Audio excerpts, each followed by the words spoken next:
Welcome, everybody, to a new episode of J.I.D Concerts, the podcast. We're coming to you live from our hotel in downtown Los Angeles, where we just left the Peacock Theater behind us. And we attended our fifth Rock and Roll Hall of Fame induction ceremony. So, wanted to first of all thank the Rock and Roll Hall of Fame for having us again, for Greg Harris and everybody there. Super grateful for your support. And it was a great show. But just to remind you guys, the show aired live on Disney Plus. It's gonna be available to stream now and following the ceremony, so you can watch it now on Disney Plus. And a primetime special with exclusive performances and standout moments is gonna air on ABC on January 1st, and also available the next day on Hulu. So, by the way, I'm reading from my notes here, so my apologies, guys. So here are my thoughts after leaving a truly special ceremony. Lots of things to talk about, lots of highlights, lots of moments as well. First of all, let's just go by let's do overview and then kind of like let's break it down by category. Overview, it was a memorable night. I think it was a ceremony where a lot of wrongs were made right. A lot of people that should have been there a long time ago were inducted, and the performances were really stellar. Just a couple hiccups, but mostly a great show. There were a couple of especially highlight moments, which we're going to talk about performance-wise. But you know what? Let's start with that. Let's start with the highlight moments. And I think that to do so, we have to start with Outkast.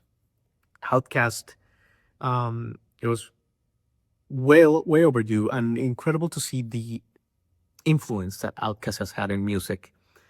But the performance was another level. It was a little bit unfortunate that the two guys didn't perform. Gotta say that. But the performers, including Janelle Monáe, was next level. Like Janelle Monáe stole the show. She went into the crowd, jumped on a table. It was probably one of, if not the best performance of the night. Stole the show. And then Tyler, the Creator, with Bones Over Bap, that just brought the energy to another level. So Outkast stands out as an incredible performance. The Soundgarden introduction was really heartfelt. Jim Carrey made a really, really wonderful speech, probably one of the most heartfelt speeches of the night, referencing a pivotal moment in May of the 90s when he hosted Saturday Night Live and they were performing. And they gifted him a guitar and how much that meant to him. And it was very emotional. The Soundgarden induction, obviously, with Chris Cornell and with his daughter there. His daughter sang a song. Brandi Carlile did Black Hole Sun. It was a very emotional time as well. All right, let's move on to the White Stripes. Gotta talk about the elephant in the room. Meg was not in. People were hoping for a reunion. That didn't happen. A really interesting thing in rock and roll, the way she kind of like disappeared from the zeitgeist after the White Stripes ended. But hey, respect if that's what she wants. But I think that Jack was very grateful, very humble, and he made a really beautiful speech with a really great poem talking about their partnership. The presenter was Iggy Pop. He was a speech, honestly. The performers, Olivia Rodrigo and Feist, did a breathtaking "We Are Gonna Be Friends" acoustic in the middle of the of the crowd as well, in like a B stage. Heart-stopping moment, beautiful moment, and the much anticipated 21 Pilots performance of Seven Nations Army. Gotta say, didn't deliver. And look, in the defense of 21 Pilots, that song is just like so hard. I mean, it's perfection as it is. So, very hard to cover, and especially under such bright lights. So it was all right. It just wasn't the showstopper that everyone thought it was going to be. Salt-N-Pepa was great. Missy Elliott, she named it. There would be no Missy Elliott and no lots of people without Salt-N-Pepa. And they were just incredible. And Vogue, Herbie Love, Bogazzor, everybody was just having a blast. They were in the press room after. They were dancing. They just had a great time, Salt-N-Pepa. And they spilled the beans that they're going to go on a reunion tour.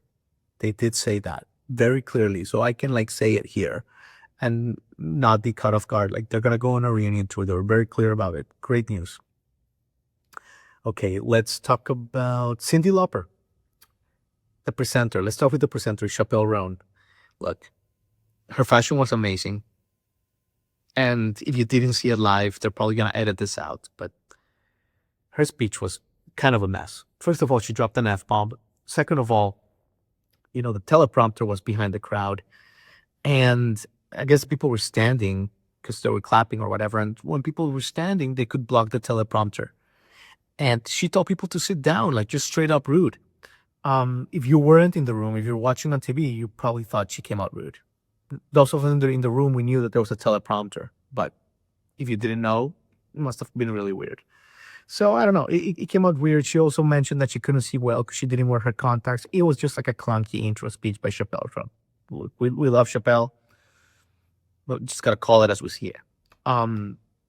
The performance, however, was pretty nice, pretty beautiful, pretty emotive.